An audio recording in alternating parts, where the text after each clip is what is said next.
turabashuhuje kandi turabishimiye kandi tubashimiye uburyo mukurikirana ibiganiro byacu byiza ijambo ry'Imana tugenda duhugurana. Yesu wacu nashimwe cyane. Ngarutse ndi Kayitare Donati, ndagira ngo tuganire ku ijambo ry'Imana rivuga kugira iyerekwa rishya. Impamvu nzanye iteme ivuga ngo iyerekwa rishya nuko n'ubundi hari iyerekwa menshi abantu baba bafite, amayerekwa menshi umuntu agira ku giti cye, ayubwirwa n'abantu, ayubwirwa n'Imana, ayo wongorerwa n'amajwi ya Satani, ibyo byose bikaba ari amayerekwa. Noneho rero ndashaka ko tugira iyerekwa rishya kandi rifatika. Imana yacu nishimwe cyane. Reka dusome ijambo ry'Imana rero dusanga mu gitabo cya Yesaya uko ibice 6, turasoma duhera n'umurongo wa mbere. Haravuga ngo Imana yiyereka Yesaya imweza imutuma ngo mu mwaka umwami Uziya yatanzemo, nabonye umwami Imana yicaye ku ntebe y'ubwami ndende ishyizwe hejuru, igishura cyayo gikwira urusengero, abaserafi bari bahagaze hejuru yayo, umuserafi wese afite amababa 6, abiri yatwikirizaga mu maso he, ayandi abiri yatwikirizaga ibirenge bye, ayandi abiri yaragurukishaga. Umwe avuga ijwi rirenga abwira mugenzi we asingiza ati, Uwiteka Nyiringabo arera, arera, arera, isi yose yuzuye icyubahiro cye. Imfatiro z'irebe ry'umuryango zinyeganyezwa n'ijwi ry'uwavuze ijwi rirenga, inzu yose yuzura umwotsi. Maze ndavuga nti, mbonye ishyano, ndapfuye we, kuko ndi umunyaminwa yanduye, kandi ntuye hagati y'ubwoko bufite iminwa yanduye, kandi amaso yanjye abonye umwami Uwiteka Nyiringabo. Maze umwe mu baserafi araguruka aza aho undi afite ikara mu ntoki ryaka, yakuje urugarama ku gicaniro, arinkoza ku munwa, arambwira ati, dore iri rigukoze ku munwa, gukiranirwa kwawe kugukuweho, ibyaha byawe biratwikiriwe. Numva ijwi ry'umwami Imana riti, ndatuma nde? Ninde watugendera? Maze ndavuga nti, ni njye, bari gutuma. Imana yacu ntabwo icyubahiro, mwakire neza ijambo ry'Imana. Dushimiye Imana rero iduhaye umwanya nk'uyu nguyu wo kugira ngo twongere duhugurane ku ijambo ry'Imana. Aya magambo dusomye ni iyerekwa Yesaya ubwe yagize nyuma y'uko umwami Uziya yari amaze gupfa cyangwa se yari amaze gutanga. Yesu wacu nahabwa icyubahiro.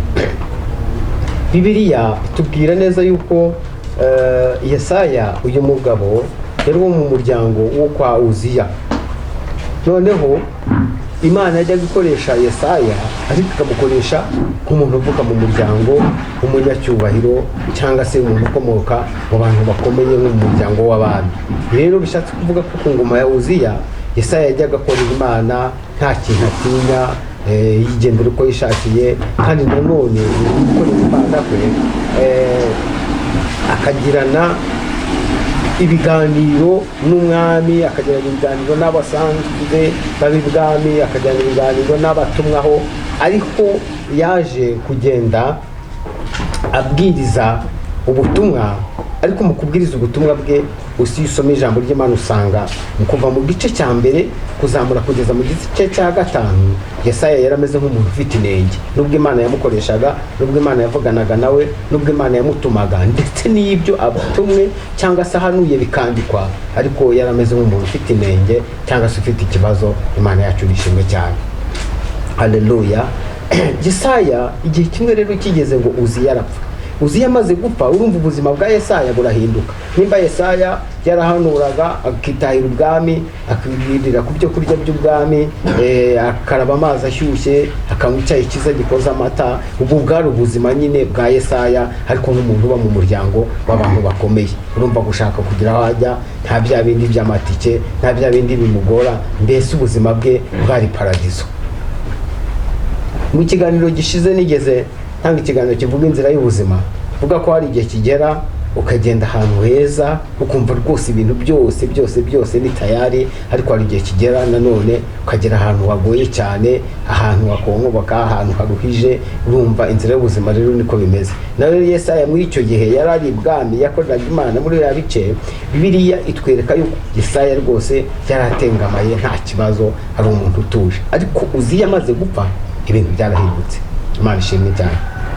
Byarahindutse kuko hari ibyo yagombaga guhabwa cyangwa se kubona atongeye kubona nk'uko bikwiriye, hari ibyo yagombaga gukorerwa atongeye kubikorerwa nk'uko bikwiriye. Biba ngombwa yuko afata umwanya ajya mu nzu y'Imana ajya gusenga. Yesu ashimwe cyane. Ntabwo biri tugaragariza yuko wenda yari yiyirije ubusa mu gihe runaka, ariko biri twereka yuko ngo yari ari mu nzu y'Imana, aribwo ngo Imana yamusangaga aratungurwa cyane, ngo agiye kubona ngo abona intebe ndende y'Imana bushyizwe hejuru, abona abaserafi bari gukorera Imana, bari kuyisingiza, bari kuyihimbaza bavuga ngo Uwiteka Nyiringabo arera arera arera. Ibyo byose Yesaya arabibona. Amaze kubibona n'ukuntu yari ateye n'ukuntu yari ameze, we kwihangana byaramunaniye, yahise avuza induru aravuga ati ndapfuye we, kuko ni umunyaminwa yanduye, kandi nk'abantu hagati y'abanyaminwa yanduye. Imana yacu nishimwe cyane. Ivugabutumwa burya ririmo ibice bibiri. Hari ivugabutumwa rigereranywa n'igitiyo. Iyo ukoresha igitiyo ubyikuraho ubijugunyira abandi, ariko nanone hari ivugabutumwa rigereranywa n'isuka. Iyo ukoresha isuka ukurura iby'imbere ubyizanaho. Rero ririya vugabutumwa rya Yesaya bwa mbere ryagereranywaga n'igitiyo, yabyikuragaho. Ari nayo mpamvu yavugaga ngo ntuye hagati y'abanyaminwa yanduye. Iyo usomye mu gice cya mbere umurongo wa 12, Yesaya igice cya mbere umurongo wa 12, haravuga ngo iyo muza kunjengerera ninde ubabwiye ko muza kundibatira urugo. Urumva ibyo Yesaya yavugaga byose muri biriya bice uyikuragamo akamera nkaho wenda ari umutagatifu se cyangwa se ari ahandi hantu akikuramo. Iyo wagera mu gice cya 5 ugasanga none ibyo yabwirizaga yaciragaho abandi imanza ngo bazabona ishyano, abirirwa bavumba inzoga bakazira n'inkera kugeza ubwo zibahindura nk'abasazi, bazabona ishyano, bombokera ingo z'abaturanyi bazabona ishyano, bazabona ishyano. Ugasanga ibintu byose Yesaya avuga warikuramo. Bazabona ishyano abita ikibi cyiza, bazabona ishyano abafata ibisharira bakabishyira mu cyimbo cy'ibiryohera. Ibyo byose ni Yesaya wabihanuraga, ariko we akikuramo. Imana yacu itugirire neza. Imana rero muri ushaka gukora ikintu ukagira ngo Imana ntikureba, Imana yacu ntagihutiraho. Imana yacu gutwara gake, ariko ukazagenda mukazagira ahantu muzahurira. Imana ishimwe cyane. Imana yari izi yuko Uziya namara kuvaho maze gutanga, Imana izahurira na Yesaya mu rusengero ikamweza ikamutunganya. Yesaya rero mu gihe kimwe ari gusenga, birashoboka ko ubuzima bwari bwahindutse, birashoboka ko ibyo kurya byari byabaye bike bitakibonekera igihe, birashoboka yuko imyenda yari yamushiranye, kuko ari n'igihe tujya gusenga kugira ngo Imana iduhe ibyo dukeneye byaducanze. Ukajya gusenga noneho ukajya gusenga wenda uri gusaba nk'imyenda, ariko Imana yishaka ubugingo bwawe, Imana ikakwihorera ukazaza imyenda ntayo nguje gusaba imyenda iyigira ngo ukubone. Nibwo buryo rero Imana yakoreye Yesaya. Yesaya araza aza gusenga mu bihe runaka bibiri tatubwiye, arabipanga ajya gusenga. Nibwo igihe kigeze ngo yaje kugira iyerekwa, agiye kubona ngo urusengero rwuzuye umwotsi, abona abaserafi, abona abakerubi, abona Imana yicaye ku ntebe. Noneho aravuga ati ndapfuye, mbonye ishyano uko n'umunyaminwa yanduye. Imana yacu nishimwe cyane. Akivuga gutyo nibwo ngo yagiye kubona marayika araje azanye ikara ryaka, yakuje icyuma bita urugarama ku gicaniro, arikoza ku munwa wa Yesaya, aramubwira ngo gukiranirwa kwawe kose kuratwikiriwe, ibyaha byawe byose urabibabariwe. Imana yacu yishimwe cyane. Imana yo yashakaga kugira ngo Yesaya imubabarire ibyaha. Burya tujya tugira ibyaha, Imana ikatwihorera, ariko hari igihe kigera Imana ikakugwa gitumo, nk'uko yahuye na Yesaya, noneho hakagira ibintu bihinduka. Imana ishimwe cyane. Yesaya rero akimara kugira ibyo yerekwa, akimara gukoza ikara ryaka ku munwa, nibwo ngo yumvise ijwi rivuga ngo ninde natuma, ninde watugendera. Icyama Imana ikadukoza natwe, Imana igatuma marayika wayo akadukoza ikara ryaka ku munwa, natwe akatubabarira. Hari abantu benshi cyane murabizi ko gukiranuka ni ikintu gikomeye cyane. Nubwo tugerageza, ariko mujye mwibuka ko turi mu isi, uragerageza rimwe bigakunda, ubundi bikanga, ariko tukabashishwa n'Imana yo mu ijuru. Yesu wacu nahabwa icyubahiro. Yesaya rero akimara kwezwa, akimara gukozwaho ryakara ryaka ku munwa, yumva ijwi rituma rivuga ninde natuma, ninde watugendera. Ahita avuga ngo ndi hano, nta ikibazo mba ndi hano bari gicuma. Yesu ashimwe cyane. Nibwo yaje guhabwa ubutumwa bushyashya. Iyo usomye mu bice 9 umurongo wa 5 gutyo haravuga ngo ninde ngo umwana yatuvukiye, duhawe umwana w'umuhungu. Urumva Yesaya nyuma yo kwezwa, nyuma yo gutumwa, yo guhabwa iyerekwa rishya, yo kugira ubutumwa bishya, yahise agira iyerekwa akabona mu myaka 100 imbere ye y'ibintu bizaba. Nibwo atangiye kubona iyerekwa ry'ukuntu Yesu azavuka, ry'ukuntu azaza agakura abantu mu mwijima, ngo abari imbohe bakabuhurwa, abantu bakavirwa n'umucyo. Arangije arabihanura, aravuga ngo umwana yatuvukiye, duhawe umwana w'umuhungu, azitwa igitangaza, ubutware buzaba ku bitugu bye, azaragiza amahanga inkoni y'icyuma, azaba umujyanama, azaba umwami w'amahoro. Imana yacu nishimwe cyane. Haleluya, haleluya. Ndagira ngo mbashishikarize inshuti zanjye, inshuti z'Imana, yuko dukwiye gusenga Imana, natwe tugasenga, tugasaba Imana, tukagira iyerekwa rishya. Hari abaduhanuriye amaviza, hari abaduhanuriye kurira indege, hari abaduhanuriye ibiki n'ibiki, ariko ndagira ngo tugire iyerekwa rishya. Nkiri umwana w'umusore, nkiri mutoya, nari mfite iyerekwa, ariko ntabwo ari iyerekwa ryaturutse ku Mana, ni iyerekwa ryaturutse ku badayimoni. Kuko hari ukuntu mama yajyaga ajya kuraguza, hanyuma bakamubwira ngo umwana wawe wa gatatu ni njye wa gatatu, ngo namara gushaka azabyara abana 2 ahita apfa. Noneho bakavuga ngo hari umuzimu wa data wacu wapfuye abyaye 2 ahita apfa, ngo uwo nguwo niwe ungendaho. Rero njye ngize umugisha ndakizwa, maze gukizwa ndashaka, mbyara uwa mbere, mbyara uwa kabiri, mbyara uwa gatatu, mbyara uwa kangahe, ndakomeza, ubuzima burahinduka, cyayerekwa rirarangiye. Rero ridasohoye. Kubera iki? Kubera yuko iyo twagize iyerekwa rishya Yesu aratuvunjira. Imana yacu nishimwe cyane. Nkimara gukizwa nagize iyerekwa rishya, Imana namwe nzakugwiza, nzaguha abana, nzaguha umugisha. Rero aho ngaho niho natwe dukwiriye gusenga Imana, tukagira iyerekwa rishya. Natwe birashoboka ko hari iyerekwa ufite ku miryango, birashoboka ko hari iyerekwa ufite ku bahanuzi b'ibinyoma baguhanuriye, birashoboka ko hari iyerekwa runaka. Ndagira ngo usenge Imana iguha iyerekwa rishya. Usoza tuzeretse ku kantu kamwe dusenge.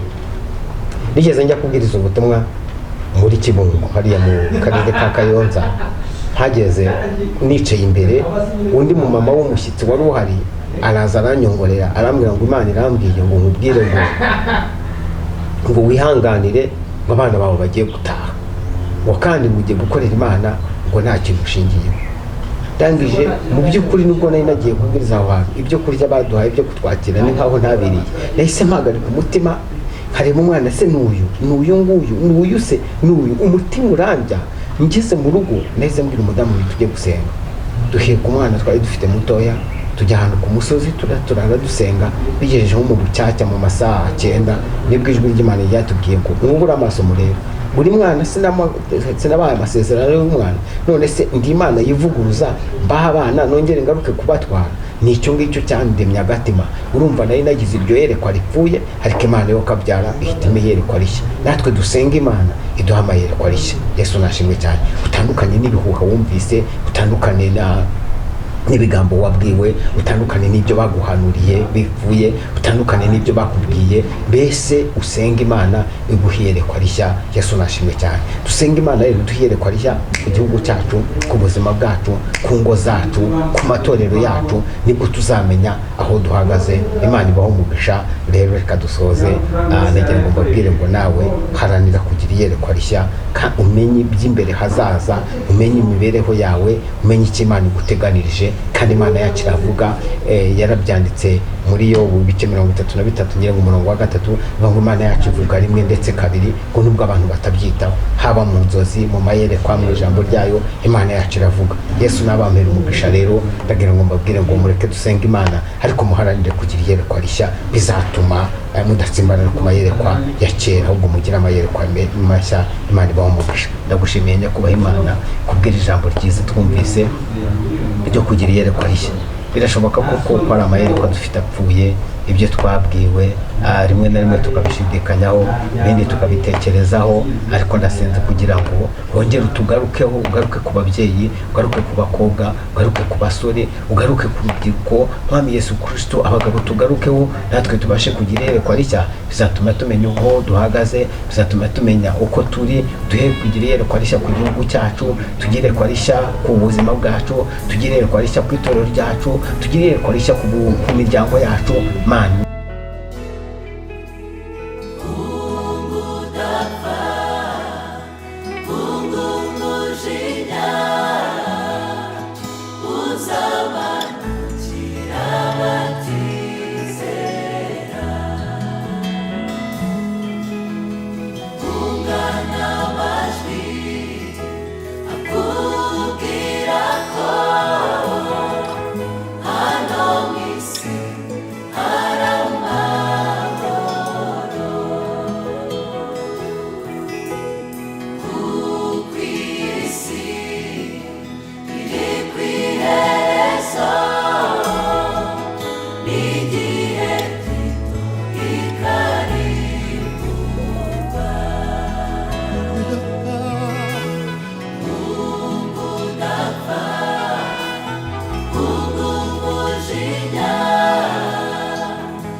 amajwi akubwira ko